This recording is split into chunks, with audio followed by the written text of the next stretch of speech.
This is Vietnam, a Southeast Asian nation that is home to close on 100 million people. This rather picturesque nation is unfortunately only really remembered for one thing by most people. Sure, the nation was home to one of the most pivotal events in modern history, a war that has defined the global political and economic landscape to this very day, but it is so much more than that.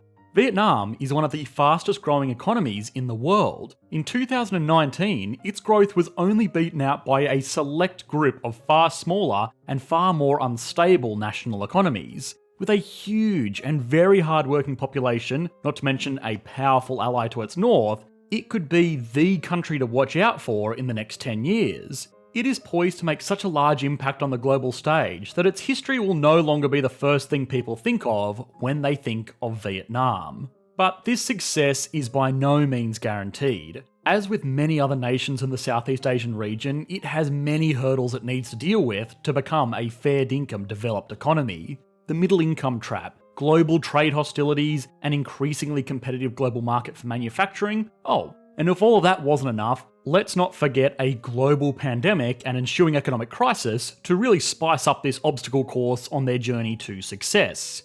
All of these factors have made Vietnam a fascinating country to explore and use as a case study for some very intriguing economic questions.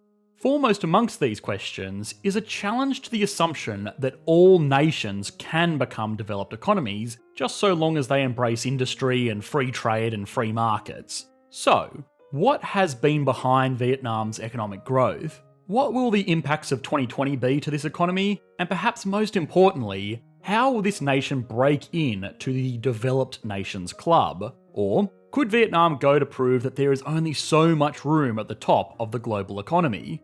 This episode of Economics Explained was made possible by our fans on Patreon. If you would like to gain early access to these videos before they're uploaded to YouTube, as well as participate in exclusive Q&A sessions, which are now held every Saturday at 9:30 Eastern Standard Time, please consider supporting our channel at patreon.com/economicsexplained. Economic curiosities aside, Vietnam also has a fascinating and very extensive history, by some estimates dating back as far as 3000 BC. But to really understand the economic situation of the nation in the modern day, we need to pick up the history book where everyone else puts it down, when the war came to an end. The Vietnam War was of course a very turbulent time for the then nations of Vietnam, where what was effectively a civil war between the communist north and the free market south was used as a stage by world superpowers to release the tensions of the Cold War. The war was long and devastating and left a trail of destruction in its wake. Factories were destroyed, cities burnt, and countless lives lost. But we have seen this all before. Anybody who has watched our videos on South Korea, Japan, or Germany knows what comes next. The unified government enacted widespread construction efforts supported by their communist neighbours, which all helped to rebuild the nation. Factories were built, infrastructure was donated, and food production was able to flourish again now that the threat of Hueys weren't impacting the harvest. Sounds great, right? Well, it would. But it didn't happen.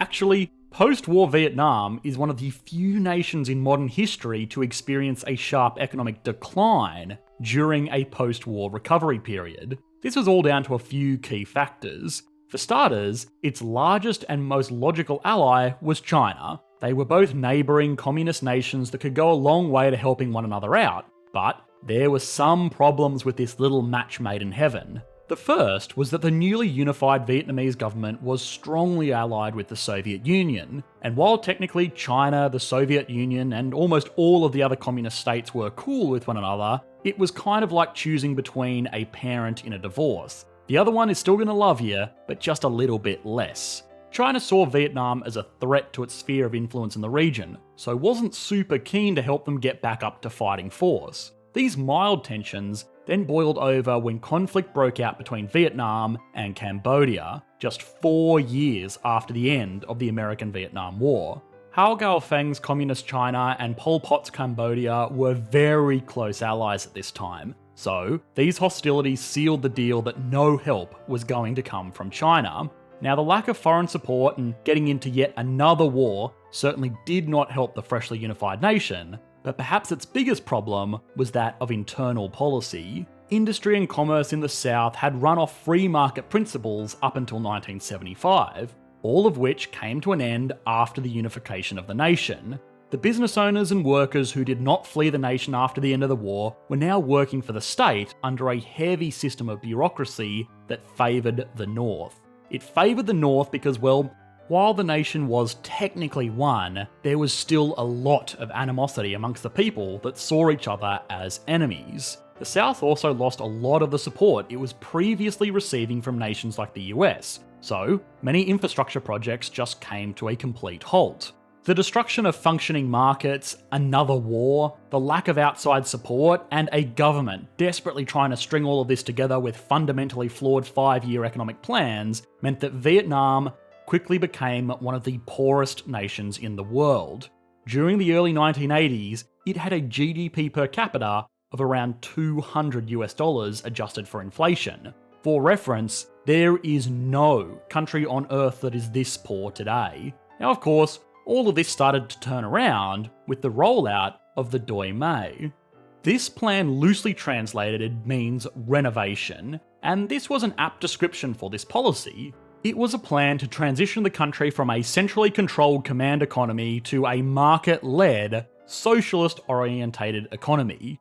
This was in a sense a way for the government to go, okay, this isn't working, but we are not going to completely knock down and rebuild our economic system, we are going to renovate it, Throw on an extra bedroom, bathroom, and maybe a free market system. This worked very well, but it wasn't happening in isolation. This whole plan started in the late 1980s, around the same time that the Soviet Union was not doing so great. This was a great opportunity for the nation to repair its strained relationship with China, who, all other things being considered, was probably a more logical ally for them to have. China at this time was rolling out similar reforms, in which they were slowly starting to introduce free market policies into their economy to boost innovation, trade, and industrial output. If you are interested in the mechanics of how this was done, go and watch our 3-part series on the economy of China, because it goes into much more detail than we have time for here.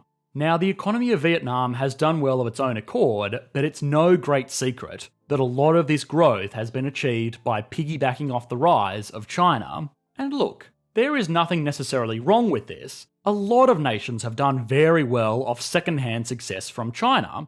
Look at Australia, for example. Our mining industry has been almost solely devoted to fueling the growth of this industrial powerhouse, and by extension, a lot of our economic success has come from our mining industry. Vietnam probably took this to a different level though. It blurred the line between sharing in China's success and being outright dependent on it. Vietnam has 3 main industries: agriculture, manufacturing, and tourism. Vietnam is really good at growing difficult crops, things like cashews, coffee, black pepper, but it doesn't have the landscape to truly benefit from industrialised farming that make more subsistence crops like wheat and rice possible to produce en masse. The solution is very simple. Produce these luxury crops and trade them with more developed farming nations like China. Same is true for manufacturing. Manufacturing is always a staple of rapidly developing economies. The low incomes of a large population mean that there is a good pool of unskilled labour to produce low-cost goods. But Vietnam lacked a lot of the infrastructure to manufacture even rudimentary electronics or industrial goods, so a majority of this sector is dedicated to producing clothing, which is not nearly as profitable as this higher-end manufacturing. Finally, there is tourism, which is a huge part of the economy. Unfortunately, it is still very heavily reliant on China. Up until recently, it must be remembered that for the average citizen of a Western country, the idea of going on holiday in Vietnam would have been just as crazy as going on holiday in North Korea. Sure, people do it, but it's rare. A customer base of tourists that didn't mind at all though were newly wealthy Chinese citizens who even to this day make up over 30% of the nation's tourism industry and contribute heavily to the country's casinos that operate almost entirely for these foreign gamblers. Actually, up until recently, these institutions did not let anybody in unless they presented a foreign passport because it was illegal to gamble in the nation unless you were a tourist. despite all of these severe restrictions, some of these casinos were amongst the largest in the world, which all goes to show how dependent the nation really is on tourist dollars. Now, luxury produce, low-end manufacturing, and most of all tourism have not exactly been what you call growth industries in 2020. So, could the economic fallout of the coronavirus be the demise of this nation's leap for prosperity? One of the biggest threats to a nation going through a period of rapid economic growth is the middle income trap. This is what happens when a nation becomes wealthy and passes that wealth along to its citizens. This sounds like a good thing, but it can undermine the very industries that work to make it wealthy in the first place. If a worker becomes too wealthy, they will demand higher wages. Higher wages make manufactured goods more expensive, and suddenly, the nation will lose its job as the world's low-cost manufacturer to some other nation with a cheaper and more dependable labour force. A 2008 paper published by the Vietnam Development Forum noted that Vietnam would be particularly susceptible to this for a number of reasons. The first are its strong social policies. Now, there is nothing wrong with social policies in and of themselves necessarily, but in the case of Vietnam, it is working to raise the wealth of all workers more equally, which means in turn, there is less low-cost labour to use later on. There is a famous quote by Deng Xiaoping, who was the de facto leader of China during its period of rapid economic growth, and it roughly translated to, "I hope all men get rich, but we are going to achieve this by letting some get rich first." A lot of people took this quote as a display of textbook corruption, but in reality, this was first translated and published by The Economist in 2001 when addressing the issue of the middle income trap. Even outside of that, breaking through the middle income trap requires a bit of a run up and jump. An economy needs to grow very rapidly from its exports and then pivot to focusing on local industry before a cheaper competitor to its export industries can be found. In many ways, 2020 might have just swatted the nation out of the air mid-leap. But if becoming a developed nation is such a treacherous leap, is it one that all countries will make? Well, no, probably not. In the same way that Deng Xiaoping said that his nation would grow wealthy by allowing some people to grow wealthy first, a lot of economists had argued that there is only so much room for developed economies in the world. There are obvious complications, like the fact that if everyone on Earth lived like the average American, we would need 4 Earths worth of resources to sustain them all. But even if we assume that we lived in a world with almost limitless access to resources, there would still be a disparity. Their arguments is that there is a clear and obvious distinction between developed economies and underdeveloped economies, and that is business. Think of any developed economy and you will most likely be able to think of a multinational that is headquartered there. When you think of any developing economy, it's a much more difficult task. Having strong multinational corporations works to produce wealth above and beyond what a nation would have been able to otherwise based on its own industrial potential.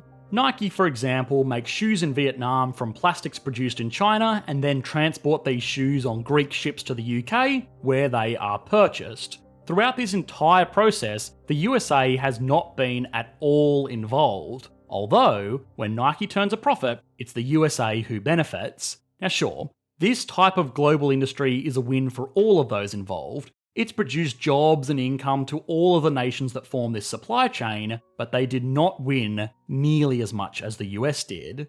In many ways, developing economies are like the ambitious career-driven nations of the world, willing to put in the hours, work hard, get paid less than they're worth for years and years on end, in the hope that one day they will make it into the big leagues. Developed economies are the landed gentries. They have systems in place that they will bring in income without lifting a finger. Unfortunately, economies don't really run if everybody is contented to sit back and live off their laurels, which means there almost has to be a hierarchy of nations. Now, this is a super interesting theory and probably a very controversial one. Let me know what you think. Could the global economy really accommodate a world full of developed nations? Okay, so now it's time to put Vietnam on our Economics Explained leaderboard. A leaderboard that I am petitioning the IMF to consider as a genuine benchmark of economic success, right there alongside GDP and unemployment figures.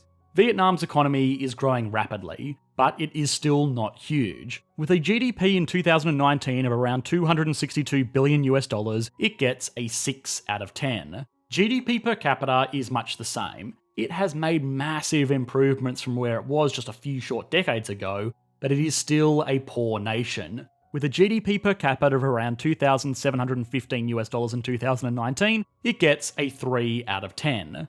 Stability and confidence is a bit of a tricky one. The nation's recent history has been nothing if not turbulent, but it has been pretty consistent in recent decades. Even still, with its heavy reliance on China, as well as industries that are particularly exposed to the economic fallout of 2020, it gets a 3 out of 10.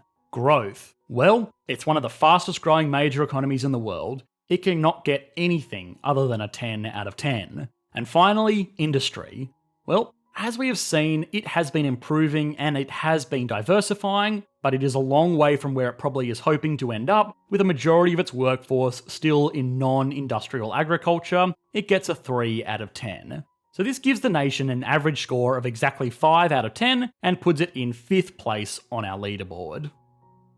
Vietnam is a fascinating economy for so many reasons, and despite all of the doom and gloom in our world today, and in fairness, the criticisms discussed in this video, it's still a nation with tremendous potential. If history is any guide, and it usually is, it wouldn't be the first time a country has risen from the ashes of war to the upper echelons of the world's superpowers. Hi guys, I hope you enjoyed the latest video. If you did, please consider liking and subscribing. This video is made possible by our patrons over on Patreon, so if you enjoy these videos, please consider supporting the channel like these awesome people did. Thanks guys, bye.